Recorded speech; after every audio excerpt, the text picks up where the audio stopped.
بسم اللہ الرحمن الرحیم۔ مخالفت ثقات۔ ثقہ اپنے سے زیادہ ثقہ راوی کی مخالفت کرنا یہ بھی حدیث پر طعن کا سبب ہوتا ہے۔ ایک حدیث میں ایک راوی ہے جو اپنے سے زیادہ ثقہ راوی کی کیا کر رہا ہے؟ مخالفت کر رہا ہے۔ اپنے سے زیادہ جو ثقہ راوی ہو، جو مضبوط ہو حافظے کے لحاظ سے، اس کی مخالفت کرنا یہ حدیث میں طعن کا، اعتراض کا سبب بنتا ہے۔ کسی راوی میں جرح کا سبب کسی حدیث کے راوی پر جرح اس وجہ سے ہو کہ وہ ثقہ راویوں کی مخالفت کرتا ہے تو وہ روایت ضعیف ہو جاتی ہے، اور اس کی ثقہ راویوں سے مخالفت سے علوم حدیث کی مندرجہ ذیل قسمیں نکلتی ہیں۔ جو راوی اپنے سے زیادہ ثقہ راوی کی مخالفت کر رہا ہو، ثقہ راوی کی مخالفت کے اعتبار سے حدیث کی 5 قسمیں ہیں، یعنی یہ انہی پچھلی قسموں کے ساتھ ہیں، انہی کے ساتھ آ رہی ہیں۔ وہ دیکھیں نا، کیا پیچھے جہاں پہ طعن کے اسباب شروع ہوئے تھے تو کیا کہا تھا؟ راوی پر طعن کس وجہ سے ہوتا ہے؟ 2 وجہ سے۔ راوی پر جو طعن کا سبب 10 چیزیں ہیں، صفحہ 107 پہ راوی پر طعن کا سبب 10 چیزیں ہوتی ہیں۔ 5 کا تعلق راوی کی عدالت کے ساتھ ہے، اور 5 کا تعلق راوی کے ضبط اور حافظہ کے ساتھ ہے۔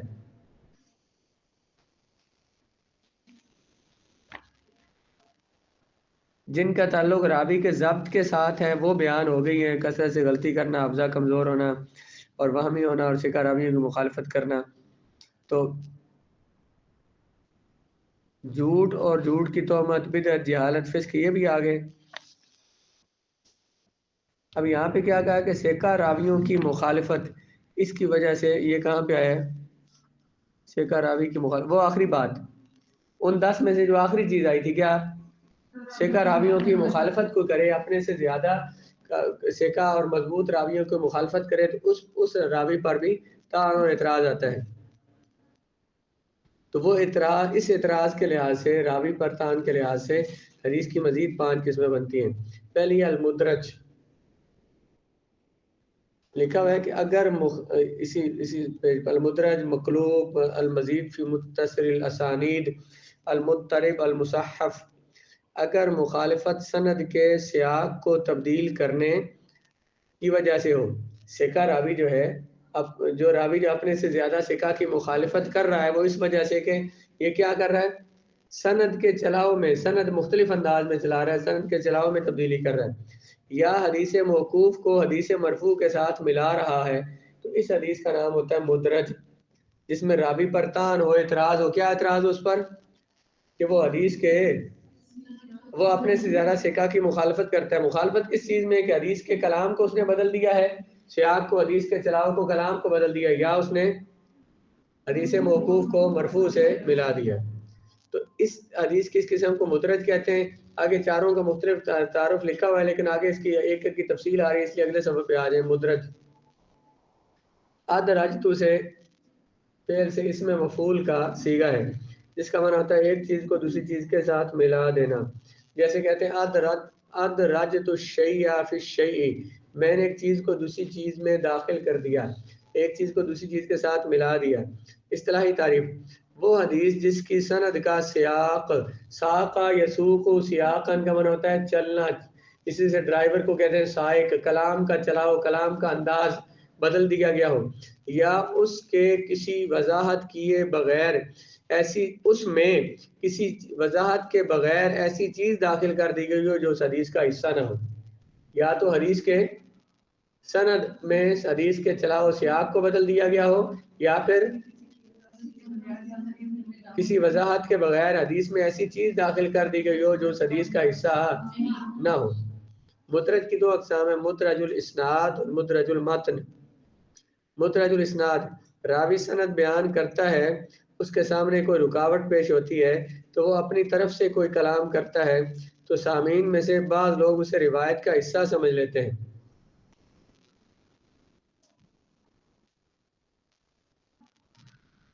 اور اسے آگے روایت کر دیتے ہیں۔ کیا کہ ادراج کا مطلب کیا تھا بھلا؟ حدیث کی سند کا انداز بدل دیا جائے، یا حدیث کے ساتھ ایسی کوئی چیز ملا دی جائے اس کی وضاحت نہ کی گئی ہو۔ وہ اس کی تفصیل آگے مزید آتی ہے۔ مدرج الاسناد کیا ہے؟ اس اعتبار سے دو قسمیں بن گئیں. جو سند کا سیاق بدلا تو اس کو کیا کہا؟ مدرج الاسناد. متن میں تبدیلی ہو گئی. جو دوسری چیز کہی تھی کہ حدیث میں وضاحت کیے بغیر کوئی چیز داخل کر دی جائے. لیکن ایک بندہ حدیث بیان کر رہا ہے، آگے مثال آ رہی ہے، دوران حدیث بیان کرتے ہوئے اس نے کسی لفظ کا معنی بیان کیا، حدیث کس لفظ کا معنی بیان کیا، سننے والے نے سمجھا کہ حدیث کا لفظ ہے، اس نے ساتھ شامل کر دیا. اس کو مدرج المتن کہتے ہیں کہ متن میں الفاظ داخل کر دیے، سننے والے کو معلوم نہیں ہوا کہ کیا کہہ رہے ہیں. مدرج الاسناد، راوی سند بیان کرتا ہے، اسے کوئی سند بیان کرنے میں کوئی رکاوٹ پیش ہوتی ہے تو وہ اپنی طرف سے درمیان میں کوئی کلام کر دیتا ہے، سند میں اپنی طرف سے کچھ بول دیتا ہے، تو سامعین میں سے بعض لوگ اسے روایت کا حصہ سمجھ کر اسی طرح آگے یہ کلام روایت کر دیتے ہیں. حدیث کی سند بیان کرتے ہوئے اس سے کوئی رکاوٹ کوئی درمیان میں رک جاتا ہے اور اپنی طرف سے کوئی بات کرتا ہے، سننے والے یہ سمجھتے ہیں کہ یہ حدیث کا. مدرج کی مثال میں ثابت بن اوس زاہد کا وہ قصہ جو ان کی روایت میں ہے کہ حدیث میں ہے کہ من کثرت صلاۃ باللیل حسن وجهه بالنهار، جو رات کو نمازیں زیادہ پڑھتا ہے اس کا چہرہ حسین ہوتا ہے. تو رات کو نمازیں زیادہ پڑھے گا، دن کو اس کا چہرہ حسین ہوگا.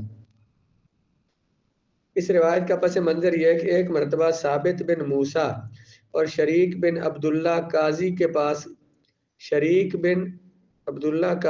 پاس آئے. ثابت بن موسیٰ جو کس کے پاس ہے؟ شریک بن عبداللہ کے پاس آئے. وہ لکھوا رہے تھے اور فرما رہے تھے کہ اپنی سند سے حدیث بیان کر رہے ہیں. ہمیں آمش نے حدیث بیان کی، ابو سفیان سے، حضرت جابر سے بیان کرتے ہیں. رسول اللہ علیہ السلام نے فرمایا، اتنے کہہ کر وہ چپ ہو گئے. سند کیا بیان کر رہے تھے کہ ہمیں حدیث بیان کی کس نے؟ آمش نے. کس سے؟ ابو سفیان سے. انہوں نے کس سے بیان کیا دیتے ہیں؟ یہ کہہ کر وہ چپ ہو گئے تاکہ لکھنے والا جو میں لکھوا رہا ہوں تو لکھنے والا لکھ لے. ایسے ہوتا ہے نا، میں کسی کو لکھوا رہا ہوں تو کچھ بول کے چپ ہو جاتا ہے، لکھنے والا لکھ لے. جب ثابت کی طرف دیکھا تو کہا کہ جس کی رات کی نماز زیادہ ہوتی ہے وہ اس کا چہرہ دن کو چمکنے والا اور حسین ہوتا ہے.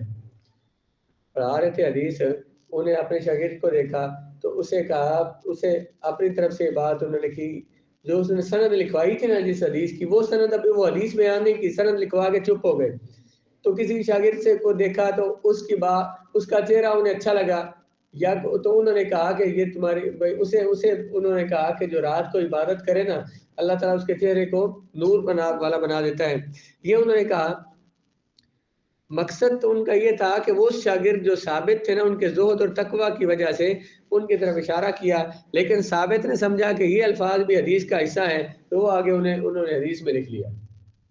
استاد پڑھا رہے تھے تو انہوں نے ان کی شکل دیکھ کے کیا کہا کہ یہ بات کہہ دی کہ جو رات کو عبادت زیادہ کرے اس کے چہرے پہ نور ہوتا ہے، اس کے چہرہ روشن ہوتا ہے. انہوں نے سمجھا کہ حدیث کا حصہ ہے، انہوں نے ساتھ حدیث کے لکھ لیا. یہ ہے مدرج المتن. ویسے دونوں ایک ہی جیسی لکھی ہیں انہوں نے، مدرج المتن و اسناد. یہاں اضافہ تو سند میں تو نہیں ہوا، حدیث کے متن میں ہوا ہے. جو حدیث کے لفظ نہیں تھے تو انہوں نے کیا سمجھ لیا؟ اسے حدیث کے الفاظ سمجھ لیے. جس مدرج المتن کی طرح جس کے متن میں امتیاز کیے بغیر ایسی چیز بیان کی گئی ہو جو اس حدیث کا حصہ نہ ہو. مدرج المتن کی 3 قسمیں. ادراج یا اضافت حدیث کے شروع میں کبھی ہوتی ہے، جو الفاظ بڑھائے جاتے ہیں نا، بڑھ جاتے ہیں، وہ یا تو، اور یہ اضافہ بہت کم ہوتا ہے کہ حدیث کے شروع میں الفاظ بڑھائے جائیں، لیکن یہ جو حدیث انہوں نے مثال دی ہے نا اس میں پہلے الفاظ بڑھائے گئے. ادراج یا حدیث میں الفاظ کا اضافہ کرنا کبھی سند کے درمیان میں ہوتا ہے، کبھی درمیان میں ہوتا ہے، متن کے درمیان میں ہوتا ہے. یہ بھی پہلی قسم سے کم ہے، پہلی قسم سے بھی یہ کم ہے. اور حدیث کے آخر میں اضافہ عام طور پہ زیادہ دیکھا گیا. جو ادراج ہوتا ہے یعنی کسی نے حدیث کے لفظوں میں اضافہ کر دیا اپنی طرف سے، شروع میں اضافہ ہوتا ہے یا درمیان میں، یا شروع میں اضافہ بھی کم ہوتا ہے، درمیان میں اس سے بھی کم ہوتا ہے، اور سب سے زیادہ اضافہ جو ہوا بعض لوگوں سے ہو گیا تو وہ کہاں ہوا؟ حدیث کے آخر. مدرج کی مثالیں. حدیث کے شروع میں اضافہ کی مثال.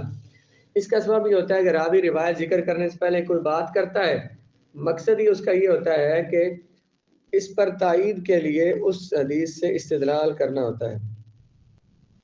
حدیث بیان کرنے سے پہلے راوی کو بات کرتا ہے، جس بات پر بطور دلیل وہ آگے حدیث لا رہا ہے، تو بات کرتا ہے سمجھانے کے لیے، کوئی مسئلہ بیان کرتا ہے اور اس پر آگے دلیل کے طور پر حدیث لا رہا ہے. اب وہ حدیث اس نے لانی تھی، اصل تو حدیث بیان کرنی تھی، اس نے شروع میں کوئی مسئلہ بیان کیا تو سننے والے نے یہ سمجھا کہ یہ مسئلہ جو ہے یہ بھی حدیث کا حصہ ہے. کیا ہوتا ہے اضافہ، حدیث کے شروع میں اضافہ کرنے کی وجہ کیا ہوتی ہے کہ راوی روایت ذکر کرنے سے پہلے کوئی ایسی بات کرتا ہے جس سے اس کا مقصد اس حدیث کا اس پر تائید کے لیے اس حدیث سے استدلال کرنا ہوتا ہے. وہ جو مسئلہ جو بات اس نے بیان کی ہے نا، جو آگے حدیث بیان کر رہا ہے تو حدیث کو اس مسئلے پر دلیل کے طور پر لانا چاہتا ہے، استدلال دلیل بنانا. لیکن حدیث اور اپنی بات کے درمیان وہ کوئی فرق نہیں کر سکتا.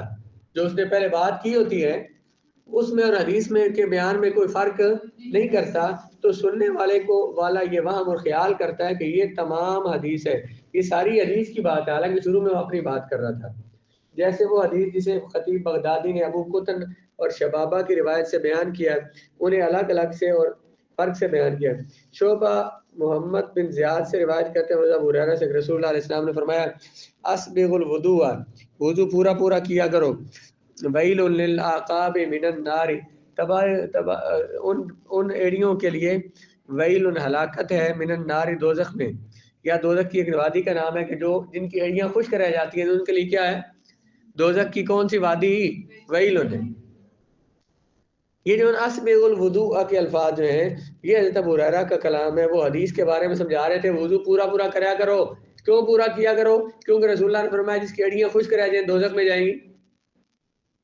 یہ حضور نے یعنی وہ انہوں نے پہلے مسئلہ بیان کیا وضو صحیح سے کیا کرو، اگلی جو دلیل دے رہے تھے نا تو سننے والے نے اس الفاظ کو بھی لکھ لیا جو پہلے ان کے اپنے الفاظ تھے کہ شاید یہ بھی حدیث. عن آدم عن شعبۃ عن محمد بن زیاد عن ابی النار قال اسبغ الوضوء فإن ابا القاسم قال ویل للعقاب من النار. جناب ابو ہریرہ سے اسی روایت کے بارے میں ہے کہ آپ نے فرمایا وضو صحیح سے کیا کرو.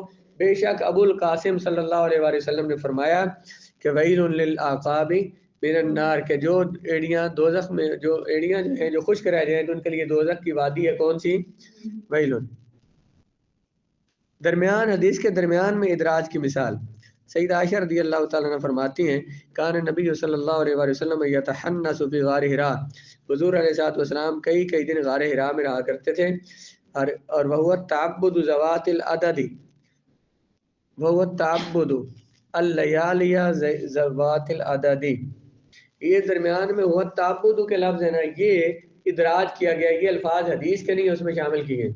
اصل میں حدیث کیا تھی کہ رسول اللہ علیہ السلام حرا میں غار حرا میں کئی رات عبادت کرتے. ذوات العدد یتحنس فی غار حراء اللیالی ذوات العدد، حضور رہا کرتے تھے الگ تلگ کئی راتوں تک. ذوات العدد تعداد کے مطابق، یعنی مخصوص تعداد کے مطابق کافی راتیں حضور وہاں پہ گزارتے تھے.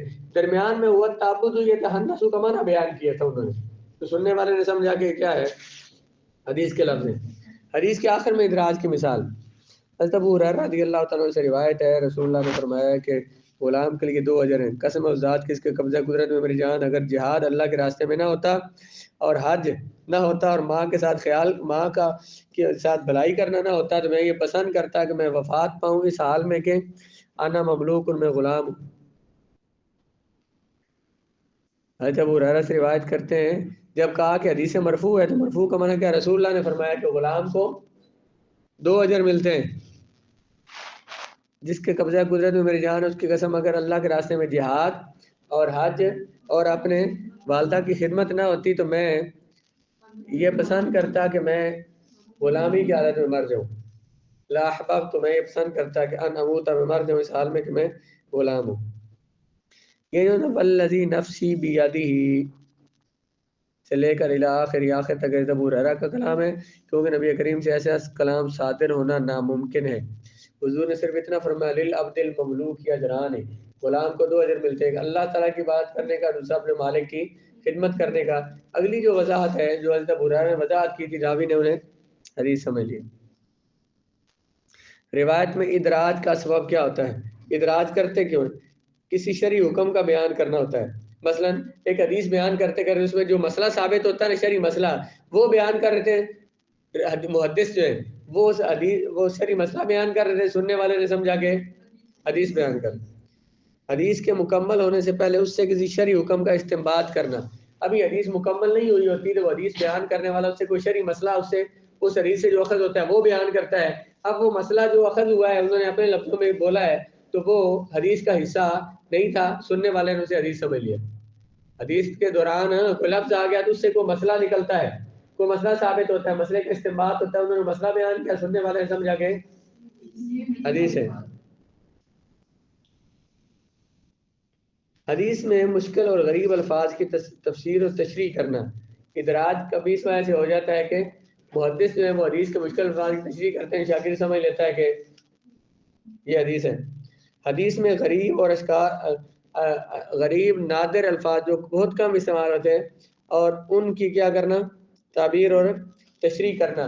ان کی تعبیر اور تشریح جب کریں گے، حدیث کے کن الفاظ کی غریب اور مشکل الفاظ کی تشریح کر دی. محدث نے حدیث بیان کر رہا تھا، دوران کسی لفظ کا معنی تشریح کر دی، سننے والا یہ سمجھا کہ حدیث کے لفظ ہے. ادراج کا ادراک کیسے ممکن ہوتا ہے؟ ادراج کا پتہ کیسے چلتا ہے کہ راوی نے یہاں ادراج کیا ہے؟ کہتے ہیں دوسری روایت میں اگر وہ مدرج کلام الگ اور امتیاز سے درج ہو، اگر ایک حدیث کی ایک سند میں ادراج کیا گیا، کچھ الفاظ کے ساتھ مل گئے یا سند میں کچھ مل گیا، اسی حدیث کی ایک اور سند ہے، اس میں جو الفاظ ہیں ان الفاظ کو دیکھا جائے گا. اگر ان میں الفاظ دونوں ملتے ہیں پھر تو ٹھیک ہو گیا، اگر نہیں ہے پھر انہی کے الفاظ کو دیکھا جائے گا. کسی اور سند کے ساتھ یہ حدیث مروی ہے تو اس سند میں جو الفاظ بیان کیے گئے ان کو لیا جائے گا. بعض باخبر اور مطلع امام جو حدیث کے ماہر ہوتے ہیں وہ بتا دیتے ہیں کہ اس میں ادراج ہوا ہے. راوی کبھی خود اقرار کر لیتا ہے کہ یہ حدیث کے الفاظ نہیں ہے، میں نے یہ الفاظ کی وضاحت کی ہے، یہ حدیث کے لفظ نہیں ہے. الفاظ ایسے ہونے چاہیے جو حضور علیہ السلام کی ذات سے صادر نہ ہو. ہم کن کو کہیں گے کہ ان میں مدرج یہ اس حدیث میں یہ لفظ زیادہ کیے گئے، ان میں ادراج کیا گیا؟ کس حدیث کو کہیں گے جس میں ایسے لفظ ہو جو رسول اللہ کی شان کے لائق جو حضور سے نہ ہو سکتے ہوں؟ ادراج کا حکم تمام محدثین فقہاء وغیرہ علماء کے اجماع کے مطابق ادراج حرام ہے، یعنی صحیح حدیث میں اضافہ کرنا حرام ہے. لیکن اسی غریب اور مشکل الفاظ کے معنی یا تشریح کے لیے تو وہ اس حکم سے مستثنا ہے کیونکہ ایسا جائز ہے، اس لیے امام زہری اور دیگر انبیاء کرام نے کیا ہے.